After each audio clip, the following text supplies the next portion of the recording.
বিয়ের প্রথম প্রথম। হ্যালো দিদি, বল। হ্যাঁ, এই তো সবে স্নান টান করে এসে বসলাম, আমার তো এখন কোনো কাজ নেই।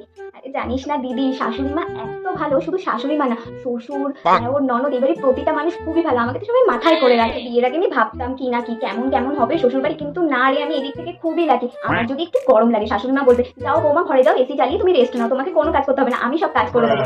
আর এই দিক থেকে তো আমি খুবই লাকি। আর বর তো সবসময় আমাকে চোখে চোখে হারায়। বিয়ের কয়েক বছর পর। উফ, আর পাচ্ছি না, সারাদিন খাটতে খাটতে কোমরটা কি ধরেছে। আবার কে ফোন করলো? ও দিদি। হ্যাঁ দিদি, বল। আর বলিস না, সারাদিন রান্না বান্না কাপড় কাচা বাসন মাজা সব আমাকে দিয়েই করায়। আর শাশুড়ি মার কথা বলিস না, বিয়ের প্রথম প্রথম কত আদর যত্ন। বৌমা যেও না রান্নাঘরে, তোমার স্কিন ড্যামেজ হয়ে যাবে, আমি সব করবো। এখন সব আমাকে দিয়েই করায়, একটু রেস্ট নেওয়ার পর্যন্ত সময় পাই না, জানিস না কি যে পাপ করেছিলাম যে এরকম একটা শ্বশুর বাড়ি পেয়েছি। আমার মতো মেয়ে বলেই সংসার করছে, অন্য মেয়ে হলে কবেই চলে যেত বাড়ি ছেড়ে। ওই যে আবার ডাকছে, এবার জানি না কি হুকুম বলতে। দিদি রাখছি। হ্যাঁ বাই।